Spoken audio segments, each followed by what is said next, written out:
الذين آتيناهم الكتاب يتلونه حق تلاوته أولئك يؤمنون به ومن يكفر به فأولئك هم الخاسرون রাসূলুল্লাহ সাল্লাল্লাহু আলাইহি ওয়াসাল্লাম আর বিদায় হচ্ছে ভাষণে আমাদেরকে বলে গিয়েছে তারাকতু ফীকুম আমরাইন লান তাযিল্লু মা তামাসসাকতুম বিহিমা কিতাবাল্লাহি ওয়া সুন্নতি রাসূল সাল্লাল্লাহু আলাইহি ওয়াসাল্লাম। আবু দাউদের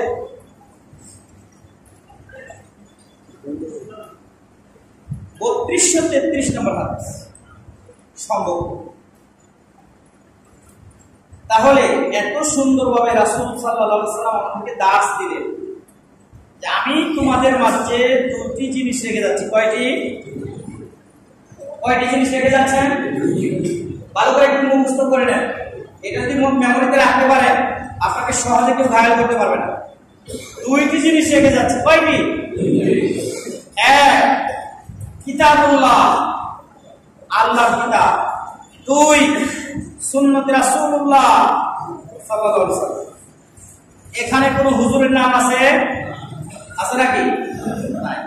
এবার আসেন, হিদায়াতের পথ প্রদর্শক বলে প্রচার করছে একটা শ্রেণী, যে শ্রেণীকে নিয়ে ধারাবাহিক কথা বলে আসছি। তদুপরি আজকে কিছু বলতেই হবে, কারণ এটা আমার আজকে কম্বলচারের বিষয়। আপনাদের জানা আছে এই বাংলাদেশে পীরদের মধ্যে নুরুল ইসলাম অলিপুরি নামে একজন পীর আছে। উনি বলছেন যে কুরআনে পীরের কথা আছে। ওনার দাবি কিভাবে আছে? উনি বলেন সালাত মানে যেমন নামাজ হয়, মুর্শিদ মানে পীর হয়। আপনার কাছে কোনদিন এটা যারা বাংলা অর্থ করে অর্থ সহ করেন তারা মুর্শিদ শব্দের অর্থ কই এটা পাইছেন কোথাও নাই। একটা আয়াত আছে এই মতে 18 নম্বর সূরা 17 নম্বর আয়াত, সূরা কাহাফের 17 নম্বর আয়াত। এখানে মুর্শিদ শব্দটা আছে। মুর্শিদ শব্দের অর্থ হলো যিনি পথ দেখান, হিদায়াতের পথ দেখান। আল্লাহ বলছে আল্লাহ ব্যতীত তুমি কোন মুর্শিদ পাবে না, পথ প্রদর্শনকারী পাবে না। তাহলে আল্লাহ ছাড়া কেউ হেদায়েত দিতে আল্লাহ এই কথাটাই বলছেন। ওনারা বলছেন মুর্শিদ মানে হলো পীর। আচ্ছা, তাহলে তো বলা হতো যে মুর্শিদ পাবে না মানে তাহলে পীর ছাড়া কেউ হেদায়েত দাতা নাই, মিলবে কি? মিলবে। আমি গত শুক্রবার বলতে শুরু করেছিলাম, যারা শুনেন নাই আবার সুযোগ নেন। আরেকটা কথা প্রচলন করেছে ওনাকে টিকিয়ে রাখার জন্য, একটা ওসিলা।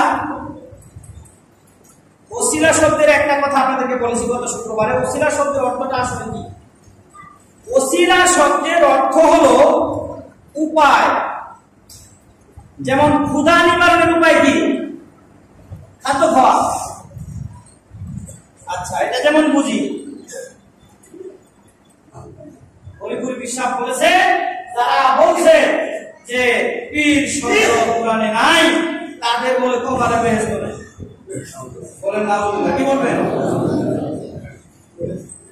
নিজের পকেট গরম করার জন্য আর নিজের পিরালিকে টিকিয়ে রাখার জন্য কত কথা বের হচ্ছে। গতকাল দেখলাম প্রশ্ন করা হয়েছে আপনাদের মাহফিলে আমাদের বাংলাদেশের সবচেয়ে হক পীর, যাকে হক পীর বলা হয়, পীরের মধ্যে হক, সেই হক পীর চরমনাই, সেখানে যখন বক্তব্য দেওয়া হয় তখন আল্লাহরে খুঁজবার লাগতে তারা বাস পেয়ে পেয়ে উপরে উঠে যায়। শুধু তাই করে না, এমন পরিস্থিতি তৈরি হয় কেউ চেয়ার ভাঙে, কেউ টেবিল ভাঙে, কেউ বক্তার গাড়ি ভেঙে ফেলে। হাবিবুর রহমান সিদ্দিকী বর্তমান বাংলাদেশের সবচেয়ে নাম করা একজন বক্তা। আরেকটা পরিচয় হচ্ছে হেলিকপ্টার বক্তা। কি বক্তা? হেলিকপ্টার বক্তা। এই হেলিকপ্টার বক্তা যিনি নাকি যাকে নাকি 10 লাখ টাকা দণ্ড দিতে চায়,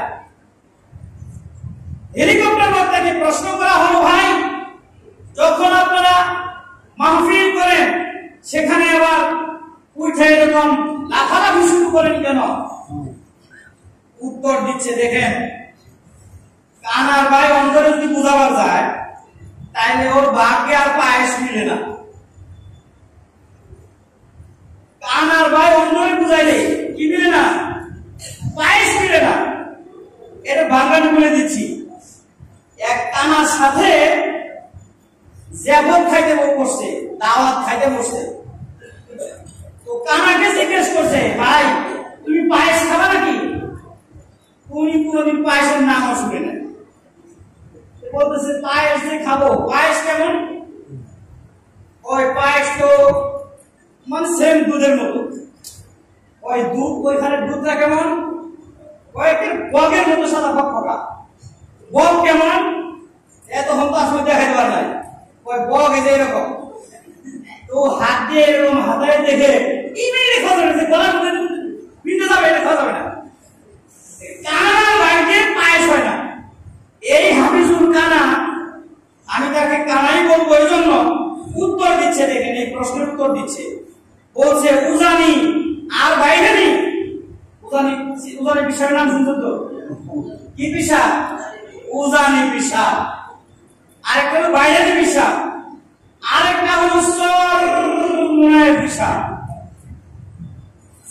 জিজ্ঞাসা করা হলো, আপনাদের মাহফিলে মানুষ তো লাফায় কেন?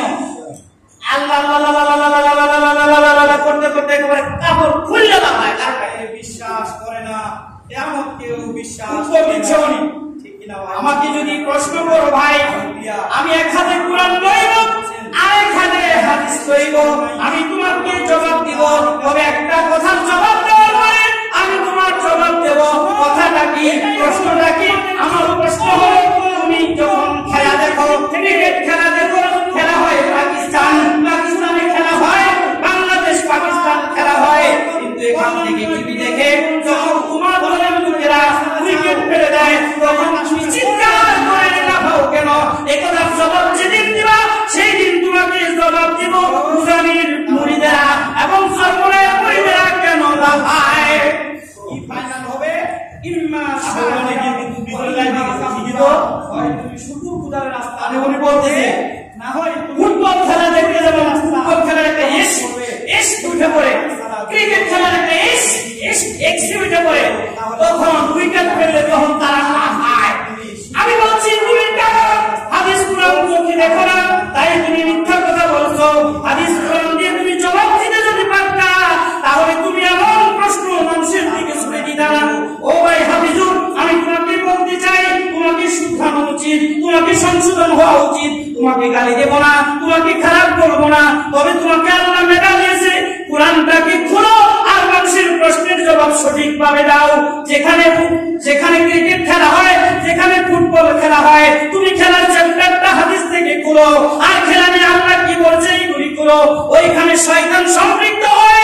ফুটবল খেলা যেমন কোরআন হাদিসে ওই রকম জায়েজ নাই, এই ক্রিকেটও জায়েজ নাই। যাহা ঠিক করে খেলা হয় ওইখানে শয়তান যায়, শয়তানের শয়তানদেরকে বাঁচায়। তাহলে কি তুমি বলতে চাও ওই যে চরমুনার পিসাব যারা আছে ওখানে সব শয়তান, উজানির যারা আছে তারাও সব শয়তান? ফুটবল খেলা দেখে লাফায় আর তোমার ওইখানে জিকির করতে গিয়ে লাফায়, আবার ক্রিকেট খেলা দেখে লাফায়, উজানির পিসাবেও লাফায়, মুরিদেরও লাফায়, চরমুনার পিসাবেও লাফায় আর মুরিদেরও লাফায়। তাহলে বোঝা গেল তুমি তো একই ক্লাসের লোক। ওইখানে যেমন ইমানদার নাই, তোমার ওই চ্যাপ্টারের মধ্যে, তোমার ওই প্যান্ডেলের মধ্যেও কোনো ইমানদার নাই। আর তুমি জবাব দিচ্ছ তুমি ইমানদার নেই। তাহলে তোমার 1 লক্ষ টাকা নিয়ে 2 লক্ষ টাকা নিয়ে তুমি যে দাওয়াতি কাজ করছো, তোমার কাছ থেকে জাতি কি পাবে ভাই? জাতি পাবে কি তোমার কাছ থেকে? জাতিকে দিচ্ছ কি? তাহলে তুমি ওয়াজ শিখে নাও বিশ্বনবীর কাছ থেকে। কার কাছ থেকে? কার কাছ থেকে ওয়াজ শিখবো? আমাদের ওয়াজের মডেল কে? বিশ্বনবী মুহাম্মদ রাসূলুল্লাহ সাল্লাল্লাহু আলাইহি ওয়াসাল্লাম আমি আজকে আপনাদের সামনে তেলাওয়াত করেছি সূরা আন-নিসা 59 নম্বর আয়াত। এইখানে আল্লাহ রাব্বুল আলামিন বলেছেন ইয়া আইয়ুহাল্লাযীনা আমানু, কাদেরকে রাখছেন? ঈমানদারদেরকে রাখছেন। ওখানে যদি ঈমানদার থাকে এখানে এটা আপনি যথেষ্ট বাকি হলো। আতিউল্লাহ, আল্লাহর অনুসরণ করো। কার অনুসরণ করো? ওয়া আতিউর রাসূল, রাসূলের অনুসরণ করো। কার? ওয়া উলিল আমরি মিনকুম, এবং তোমাদের মধ্যে কে যিনি নেতা, উলিল আমর। মিনকুম কে মানে তোমরা যারা ঈমানদার, এক নম্বর বলে আল্লাহকে মানো, রাসূলকে মানো। যারা আমরা আল্লাহ এবং রাসূলকে একনিষ্ঠভাবে মেনে চলি, এই ব্যক্তিদের মধ্যে কে যিনি নেতা হবে। উলিল আমরি মিন মানে হইতে কুম মানে তোমাদের, মানে তোমাদের এই যে আল্লাহকে মানে রাসূলকে মানে তাদের মধ্য হইতে যিনি নেতা, তাদের মধ্য হইতে যিনি শাসক, তাদের মধ্য হইতে যিনি উলিল আমর, তাকে তুমি মানো। কথা বুঝতে পারলেন? আয়াতটাকে ভালো করে বোঝার চেষ্টা করুন, মানে এই আয়াত নিয়ে অনেক ব্যবসা হয়। এই আয়াত নিয়ে তারা বলতে চায় আমাদের বিশ্বাস আমাদের পুত্রের উলিল আমর।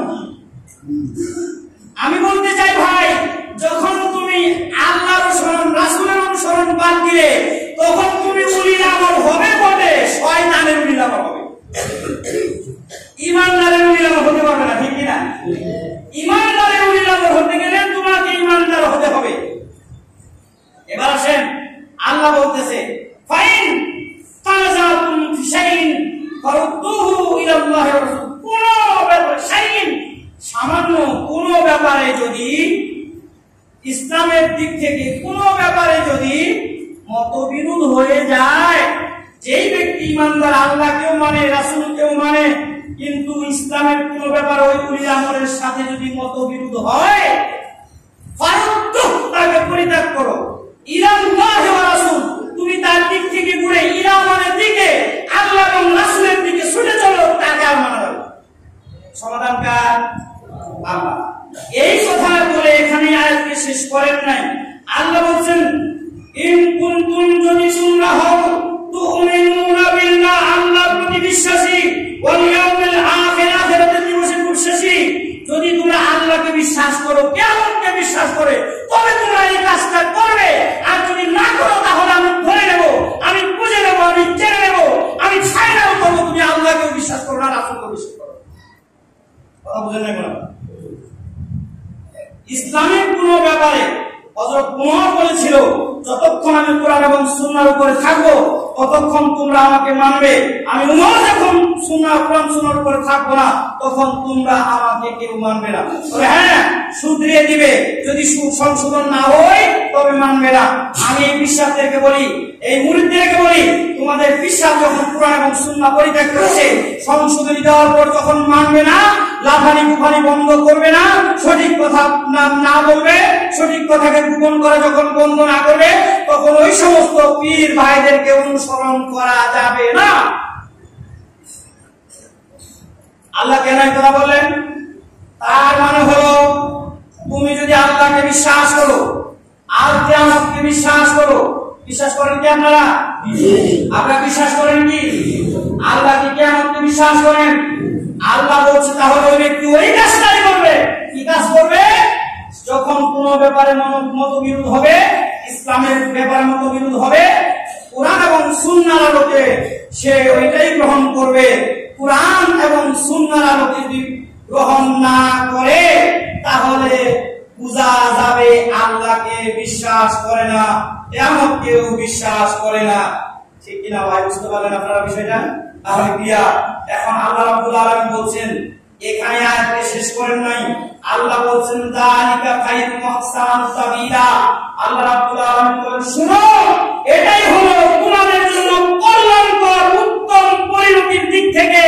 তোমরা যদি উত্তম পরিণতি চাও, উত্তম কিছু চাও, যদি তোমরা তোমাদের বরকত কল্যাণময় তোমাদের জীবন চাও, কল্যাণময় ফয়সালা চাও, তাহলে তোমরা এই কাজটা করবে। যদি না চাও তোমরা করবে না, আল্লাহ ঘাড়ে ধরে নিয়ে আসবে না। যদি তুমি করো তাহলে ফাইনাল, আর যদি না করো তাহলে ফাইনাল। কি ফাইনাল হবে? ইম্মা শাকিরা ওয়া ইম্মা কাফুরা, হয় তুমি শুধু গুনার রাস্তা গ্রহণ করবে, না হয় তুমি কুফরিয়াতের রাস্তা গ্রহণ করবে। দুইটার ফয়সালা দুই রকম। যদি তুমি কুফরি করো তাহলে তোমাকে যেতে হবে জাহান্নামে, আর যদি তুমি শুকরিয়ার রাস্তা, আল্লাহর হিদায়াতের রাস্তা অনুসরণ করো তাহলে তুমি জান্নাত যেতে পারবে, নচেত তুমি জান্নাতে যাইতে পারবে না। সম্মানিত উপস্থিতি, তারপর আমরা দেখে নেব রাসূলুল্লাহ সাল্লাল্লাহু আলাইহি ওয়াসাল্লামের তাবলীগের পদ্ধতিটা কি ছিল, জানা দরকার আছে কিনা? পীর সাহেবরা নাকি হিদায়াতের রাস্তা দেখায়। মুর্শিদ মানে পথ প্রদর্শনকারী। মুর্শিদ মানে হিদায়াতের পথ প্রদর্শনকারী।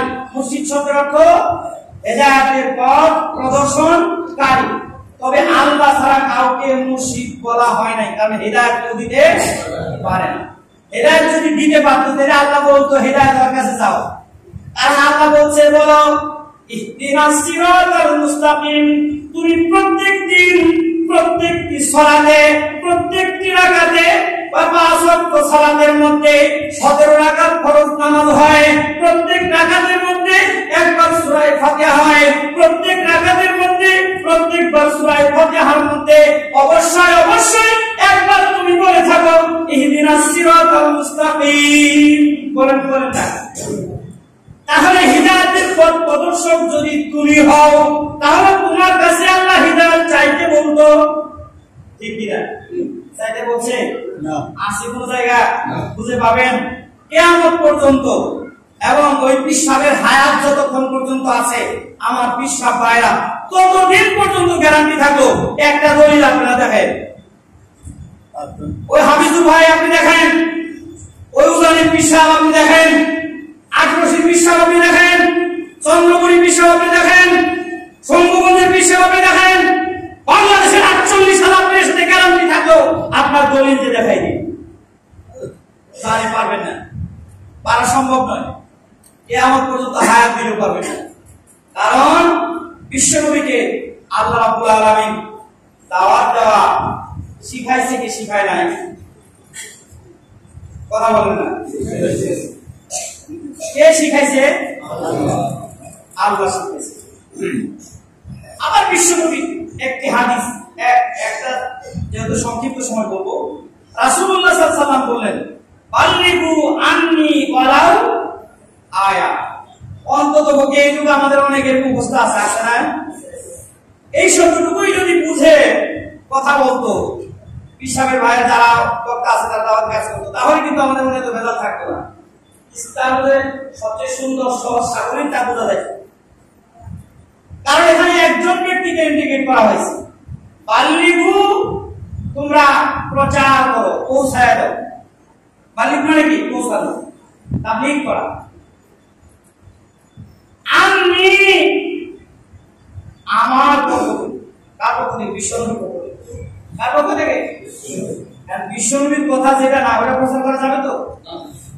এখন এই একটা কথা দিয়ে আল্লাহ রাব্বুল আলামিন রাসূল কেমন ভাবে শিখিয়েছে, একটা কথা দিয়ে একজন ব্যক্তিকে ইন্ডিকেট করার কারণে আর সব বাদ পড়ে গেছে। বাদ পড়ে নাই? ওয়ালাউ আয়া, আমার পক্ষ থেকে একটা আয়াত জানা থাকলেও মানুষকে বলে নাই। আনতু হাদিস বানি ইসরাইল, বানি ইসরাইলের ঘটনা তোমরা বলো। ওয়ালা হারাজ মান কাযাবা আলাইয়া ফাল কাতাবাহু মাকালাহু মিনান নার। তবে শর্ত হলো কি? বনি ইসরাইলের ঘটনা তোমরা বলতে পারবা, কিন্তু যেই ব্যক্তি মান কাযাবা আলাইয়া, যেই ব্যক্তি এই তাবলীগ করতে গিয়া, দাওয়াত দিতে গিয়া, পৌঁছাইতে গিয়া, মান কাযাবা আলাইয়া, যে ব্যক্তি আমার উপর একটা মিথ্যা কথাও দাবি তো করবে, জান করি নাই, আমার নামে চালায় দিবে, ফাল কাতাবাহু মাকালাহু মিনান নার, সে যেন তার স্থানটা জাহান্নামের মধ্যে নিজেই নির্ধারণ করে। কথা বুঝতে পারলেন? তাহলে ওয়াজ করে, বক্তৃতা করে সুনাম সুখ্যাতি নেওয়া যায়, কিন্তু জান্নাত ইনকাম করা অত্যন্ত কঠিন।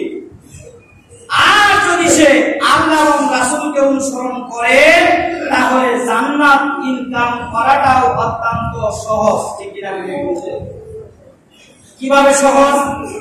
সহজ হলো সূরা ইউসুফ নামে একটি সূরা আছে, আমাদের অনেকে জানা আছে না?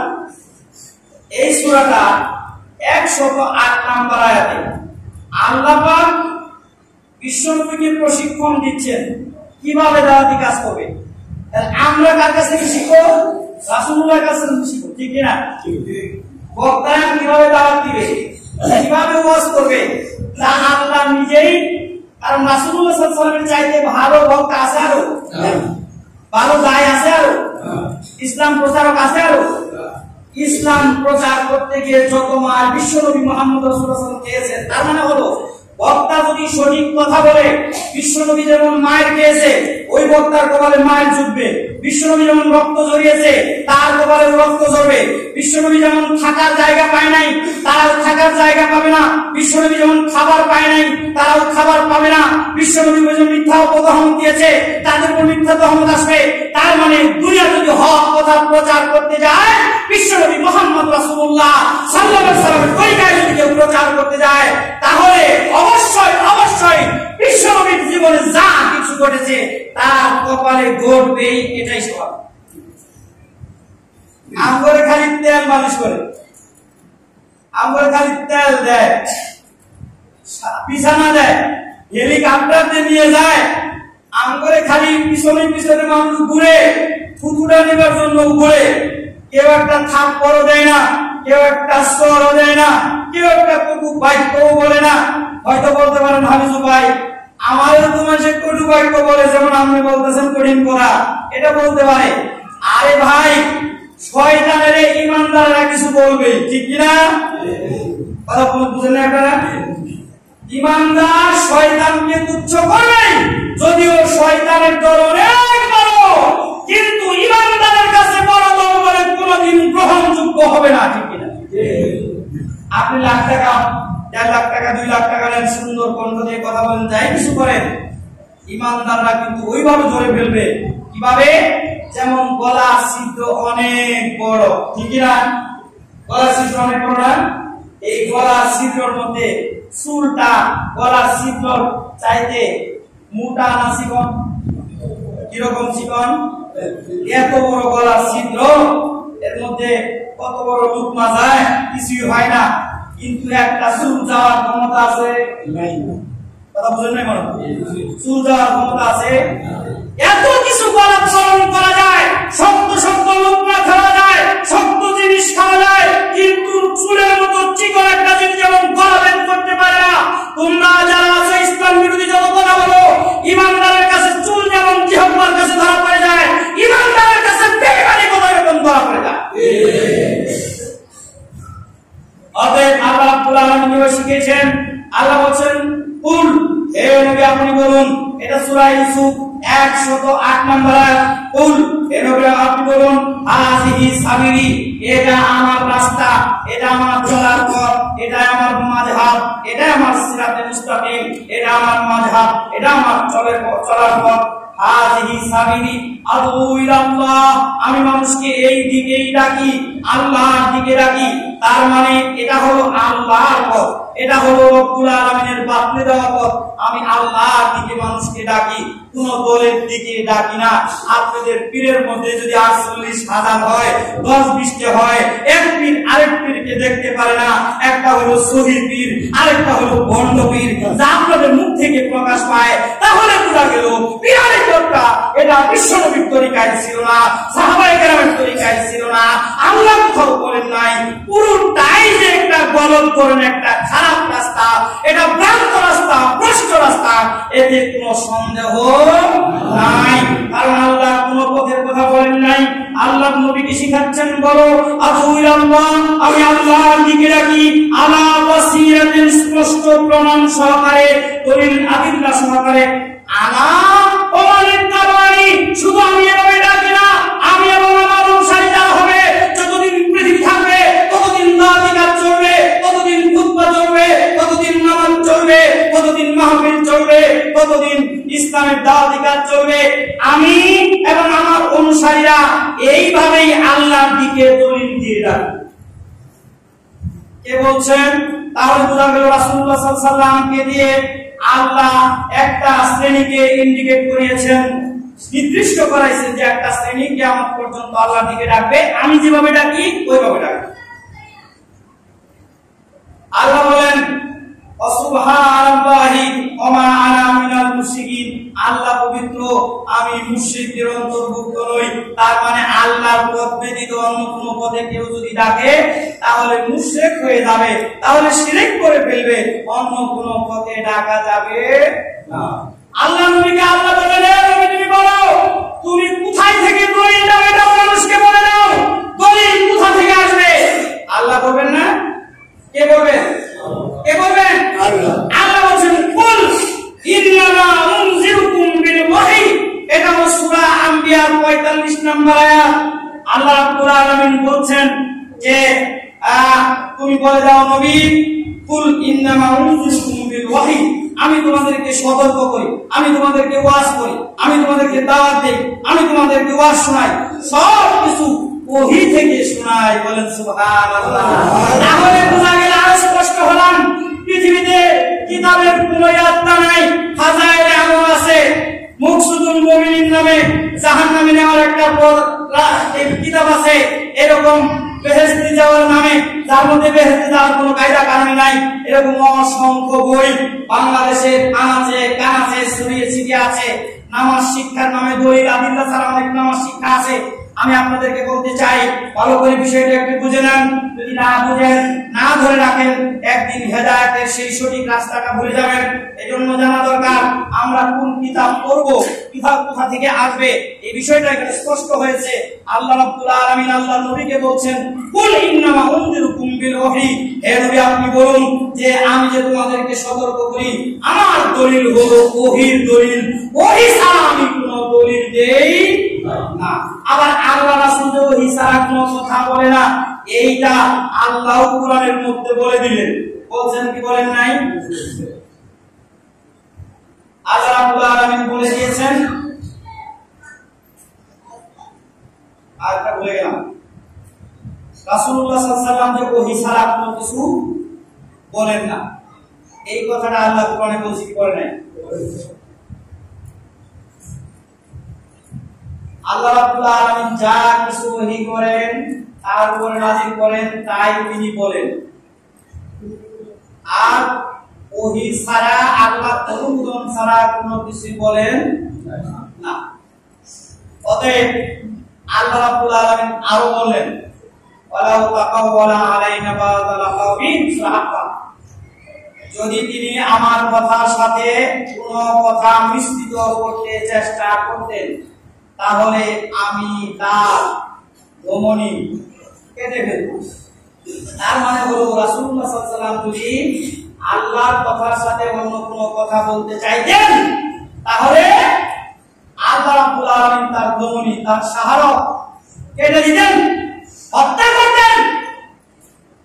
তাহলে এত বড় কথা আল্লাহ বলেছেন, তার মানে হলো আল্লাহ রাসূল সাল্লাল্লাহু আলাইহি ওয়াসাল্লাম কখনো আল্লাহর অনুমতি ছাড়া, আল্লাহর বলে দেওয়া ওহী ছাড়া কোনো কথা বলেন নাই।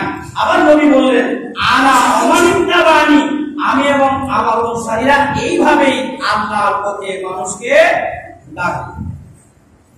ডাকতে যিনি যাবেন তার কি কি গুণ থাকা লাগবে, তা কোরআন আছে নাকি নাই? এই গুণটা বলে শেষ করছি। তার গুণ থাকা লাগবে কি, যিনি ডাকবেন, এটা হলো সূরা হামিম সিজদার 33 নম্বর আয়াত। ওয়ামান আহসানু কাওলাম মিম্মান দাআ ইলাল্লাহি ওয়া আমিলা সালিহান ওয়া ক্বালা ইন্নানি মিনাল মুসলিমিন। ওই ব্যক্তির কথা চাইতে উত্তম কথা আর কার হতে পারে, যে ব্যক্তি মানুষকে আল্লাহর দিকে ডাকে। বলেন কোন দিকে ডাকে? আল্লাহর দিকে ডাকে। এখন মুজামিল বিশ্বাস করে আমি আল্লাহর দিকে ডাকি, বাইরের বিশ্বাস করে আমি আল্লাহর দিকে ডাকি, জামাত ইসলাম বলে আমি আল্লাহর দিকে ডাকি, তারপরে হেফাজত ইসলাম বলে আমি আল্লাহর দিকে ডাকি, সবাই আল্লাহর দিকে ডাকে, কিন্তু একজনের সাথে আরেকজনের মিল নাই। বোঝা গেল সবার মধ্যে কিছু ভেজাল আছে, ঠিক কিনা? শুধু ভেজাল নাই কোরআনে, ভেজাল নাই সহিহ সুন্নাহর মধ্যে, ঠিক কিনা? অতএব আমরা ভেজাল যুক্ত যা আছে সব পর্যন্ত বলো লা ইলাহা, কোনো ইলাহা নাই, কিচ্ছু নাই, সব বাতিল করে দিয়ে ইল্লাল্লাহ, একমাত্র আল্লাহকে স্বীকার করে নিব, এটা আমরা যখন গ্রহণ করতে পারবো তখন আমাদের মধ্যে আর কোনো ভেজাল থাকবে না। বাজারে গিয়ে সরিষার তেল 3-4 রকম পাওয়া যায়, কিন্তু আসলে কি আপনি যে সরিষা যে আবাদ করেন ওর মধ্যে সরিষা কি আসলে 3-4 রকমের হয়? সরিষার মধ্যে পানি থাকে, থাকে নাকি? আবার যখন তেল ভাঙায় তখন পানি থাকে, পানি কখন পাওয়া যায়? এইখান থেকে যাওয়ার পরে, বাজারে যাওয়ার পরে সরিষার তেল একটা 1 নাম্বার, একটা 2 নাম্বার, একটা 3 নাম্বার, একটা 4 নাম্বার, একটা 5 নাম্বার, ঠিক কিনা? 1 নাম্বারটা কোনো দোকানে যদি পাওয়া যায় তাহলে দেখবেন সামনে নাই, পিছনে কোনো কোটার মধ্যে, ঠিক কিনা? যেরকম 1 নাম্বার পাইতে হলে খুঁজতে হয়, তালাশ করতে হয়। সঠিক ইসলামিক দিন যদি খুঁজতে চান, যারা ফেরিওয়ালা হয়ে ঘুরতেছে তাদের কাছে পাওয়া যাবে না, এটা লুকায়িত আছে, এটা এমন ভাবে আছে। সঠিকটা পাইতে হলে কোরআনের কাছে যেতে হবে, সুন্নাহর কাছে যেতে হবে। সঠিক দিন যিনি মানে তার কাছে যেতে হবে। যারা সঠিক দিন মানে তারা ওইভাবে প্রচারিত না, তাদেরকে ওইভাবে মানুষ দেখতে পারে না, তাদেরকে ওইভাবে মানুষ হাইলাইট করতে পারে না, কারণ তাদের শত্রু অনেক বেশি, কম বেশি বেশি। এই জন্য আপনাকে বুঝতে হবে আপনি কি ওমান আহসানু কাওলাম মিম্মান লা ইলাহা ওয়া আমিলা সালিহান। দেখেন আল্লাহ শর্ত দিয়েছে, ওই ব্যক্তি যিনি দায়ীর কাজ করবে, 1 নম্বরে ওই ব্যক্তি সৎ কাজ করবে। কি কাজ? সৎ আমলের মধ্যে থাকতে হবে। কিসের মধ্যে? সৎ আমলের মধ্যে। আচ্ছা বলেন তো, আমি যদি আল্লাহর দিকে দাওয়াত দেওয়া বাদ দিয়ে আমার দলের দিকে দেই, সৎ কাজ হবে তো? না। সৎ কাজ হবে তো? আচ্ছা ওই উজানের বাইরের কথা আরেকটু না বলে হচ্ছে না, রাসূলের সাথে মিলে দেই, তাহলে ভ্রান্ত থাকবে। কারণ এমন एग्जांपल দিছে, যদি আপনি কি দেখে রাখেন খেলা দেখে, তাহলে ওখানে তো আপনার কেউ লাফাইতে পারবে না, লাফাইছে তাহলে ওই স্কুলে বসে লাফাবে না কেন? আমি বলতে চাই স্কুলে আপনি লাফান, আমার মনে হয় যে আপনার মধ্যে এত স্কুল হয় রাসূলেরও ছিল না। কি কর কি কর রাসূলুল্লাহ সাল্লাল্লাহু আলাইহি ওয়াসাল্লাম গভীর রাতে বিশ্বনবী মুহাম্মদ রাসূলুল্লাহ সাল্লাল্লাহু আলাইহি ওয়াসাল্লামের স্ত্রী আম্মা জান আয়েশা রাদিয়াল্লাহু তাআলা আনহা বলেন, আমরা দুইজনে একসাথে শুয়ে পড়লাম। শুয়ে পড়ার পরে আমি লক্ষ্য করলাম বিশ্বনবী কখন উঠে, এখনো আমি ঘুমাই নাই। বিশ্বনবী কখন উঠে, আমি ঘুমাই নাই। লক্ষ্য করে দেখলাম কিছু রাত্রি অতিবাহিত হওয়ার পরে বিশ্বনবী উঠলেন। উঠার পরে তিনি মশকের পানির কাছে গেলেন, পানি দিয়ে তিনি সুন্দর করে ওযু করলেন। ওযু করার পরে তিনি নামাজে দাঁড়িয়ে গেলেন। গভীর জমি নামাজ এত সুন্দর করে তেলাওয়াত করেছেন। সূরা ফাতিহা পড়ার পরে বাকারা পড়া শুরু করলেন। সূরা বাকারা আমি মনে করলাম শেষ করবেন, সূরা বাকারা শেষ করলেন, আমি মনে করলাম রুকু করবেন, কিন্তু না, সূরা বাকারা শেষ করার পরে তিনি সূরা ইমরান শুরু করলেন। আমি মনে করলাম কিছু অংশ করবে, কিন্তু তাও নয়, সূরা ইমরান শেষ করলেন। এইভাবে সূরা নিসা শুরু করলেন। আমি মনে করলাম কিছু অংশ করবেন, কিন্তু না, সূরা নিসাও শেষ করলেন। এমন ভাবে দাঁড়িয়ে আছেন, তার পাগুলি ফুলে যাচ্ছে, তাও নবী নবীর কিন্তু এসে আসে নাই। কি করেন? আল্লাহর প্রতি এসে আসে নাই। চোখের পানিগুলি বেবে দাঁড়িয়ে বেবে জমিনের উপর পড়তেছে। যেখানে জাহান্নামের আলোচনা আসে, বিশ্বনবী জাহান্নাম থেকে মুক্তি যে জড়জড় করে চোখের পানি পড়ে। যেখানে জান্নাতের আলোচনা আসে, আল্লাহর কাছে জান্নাত ভিক্ষা চায়, আল্লাহর কাছে জান্নাত কামনা করে, এমন করে করে তেলাওয়াত করে, এমন ভাবে পাপ বরফ হয়ে যাচ্ছে, পেটে যাচ্ছে। বিশ্বনবী এতটুকু ইবাদতের পরেও যদি তারা বলতে চায় নবীর এসে আসে নাই, তার এসে আসবার আলোচনা বন্ধ হয়ে গেল। যদি আল্লাহর প্রতি কারো বেশি টান হয়, মহব্বত হয়, ভালোবাসা হয়, আল্লাহর ভয় হয়, কুরআন হাদিস প্রমাণ করে তার নড়াচড়া বন্ধ হয়। ঠিক কিনা? বিশ্বনবী বললেন না, এবং কেমন পরিস্থিতি হয়েছে যে তার উপরে কোন পাখি যদি বসে যায় সেতে পারবে না, তার মানুষ না গাছ। এভাবে তিনি 2 রাকাত নামাজ আদায় করলেন। আর তাদের স্কেট ঠেলায় তারা লাফালাফি করে, তারা প্রমাণ করতে চায় তাদের এসপি যদি আপনি মনে করেন ঠিক আছে, তাহলে আপনার এখন চলে যাবে। কারণ বিশ্বনবীর আল্লাহ নবী বলেছেন, নিশ্চয় আমি তোমাদের চাইতে আল্লাহকে বেশি ভয় করি। ঠিক কিনা? কারণ আমি জান্নাত দেখেছি সচক্ষে, জাহান্নাম দেখেছি, জাহান্নামের আযাবগুলি আমি যেভাবে সচক্ষে দেখেছি তোমরা দেখো নাই, অতএব তোমাদের চাইতে আমার আল্লাহর ভয় কম না বেশি? আল্লাহর ভয় কম ছিল না বেশি ছিল? ভয়ের সুরে একদিনও লাভ দিলেন না, ফাল পারলেন না, একদিন করে ইল্লাল্লাহ ইল্লাল্লাহ করলেন না। আরেক শয়তান বলেছে ইল্লাল্লাহ ইল্লাল্লাহ জিকির করতে হবে। এটা নাকি সূরা আল ইমরানের 135 নম্বর আয়াত দিয়ে প্রমাণ করতে যাচ্ছে। আল্লাহ বলছে ওমাইয়াক বিরুসুবা ইল্লাল্লাহ। দেখেন শয়তান কোথায় থেকে কি লাগিয়েছে? ইল্লাল্লাহ শব্দ তো কোরআনে আছে। কোরআনের শব্দ থাকলেই যদি জিকির করা যায়, তাহলে কোরআনে ফেরাউনের নাম আছে কি নাই? শয়তানের নাম আছে কি নাই? ইবলিস নাম আছে কি নাই? তাহলে কোরআনে এত নাম আছে, জাহান্নামের নাম আছে কি নাই? জান্নাতের নাম আছে কি নাই? কোরআনে থাকলেই যদি জিকির করা যায়, নাম রাখা যায়, আপনার সবচাইতে আদরের সন্তানটার নাম কি ফেরাউন রাখবেন? কথা বলেন না কেন রাখবেন না? ফেরাউন শব্দ কোরআনে আছে, রাখবেন না কেন? সন্তানের নাম নূহ রাখেন, ইব্রাহিম রাখেন, ইসমাইল রাখেন, ইসহাক রাখেন, নবীদের নাম এজন্য রাখেন, কিন্তু ফেরাউনের নাম কোরআনে থাকার পরে কেউ রাখেন না। রাখেন নাকি? রাখেন না। তাহলে বোঝা গেল কোরআনে থাকলে জিকির করা যায় হবে না। ওই সমস্ত শয়তানদের মগজে ঢুকে না। ইল্লাল্লাহ শব্দের আগে আল্লাহ বলছে ওমাইয়াত বিরুসুবা ইল্লাল্লাহ, তার মানে হলো আল্লাহ ছাড়া কেউ গুনাহ ক্ষমা করতে পারে না। অর্থ কি? আল্লাহ ছাড়া কেউ গুনাহ ক্ষমা করতে পারে না। এর অর্থ হলো শয়তান তুই যদি বলতে চাস তাহলে সম্পূর্ণ বলতে হবে, এখানে বাদ দিয়ে বলা যাবে না। আর আল্লাহ নবী বলেছেন আফজালু যিকরি লা ইলাহা ইল্লাল্লাহ, সবচেয়ে উত্তম জিকির হলো লা ইলাহা ইল্লাল্লাহ। শুধু ইল্লাল্লাহ হলে আল্লাহ বাদ যাবে, শুধু লা ইলাহা হলে আল্লাহ বাদ যাবে। দুইটা দিয়ে একটা নেগেটিভ একটা পজিটিভ। যেমন এখানে কারেন্ট চালাইতে হলে একটা নেগেটিভ একটা পজিটিভ আছে কি নাই? আছে কিনা? এখন যেটার মধ্যে কারেন্ট আছে, স্টার্ট দিয়ে দেখবেন কারেন্ট আছে, ওটা বাতি লাগাই দেন, জ্বলবে? জ্বলবে নাকি? লা ইলাহা কিছু না, এটা নেগেটিভ। ইল্লাল্লাহ আল্লাহ ছাড়া এটা হলো পজিটিভ। আল্লাহ বিজ্ঞান দিয়েছেন কোরআনকে প্রমাণ করার জন্য। আপনি ঠিক লা ইলাহা ইল্লাল্লাহ এখানে কালেমার সাথে হুবহু বলছেন।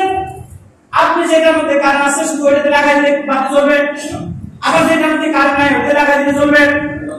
একসাথে তার মানে হলো মাইনাসে মাইনাসে কি হয়? দুইটাই নেগেটিভ। লা ইলাহা অর্থ হলো আল্লাহ নাই, কোনো ইলাহা নাই। ইল্লাল্লাহ মানে আল্লাহ ছাড়া। কথা বুঝেন নাই? এর দুইটাই কি? নেগেটিভ। যদি বলেন ইল্লাল্লাহ মানে আল্লাহ ছাড়া, আল্লাহ ছাড়া কি? আল্লাহ ছাড়া সব শয়তানের নাম নাকি? আবার যদি বলেন লা ইলাহা কোনো আল্লাহ নাই, এটা আপনি নাস্তিক। কারণ বিশ্বাস করবেন না। যখন একসাথে বলবেন লা ইলাহা ইল্লাল্লাহ, আল্লাহ ছাড়া কোনো মাবুদ নাই, তখন মাবুদ মানলাম শুধু আল্লাহকে।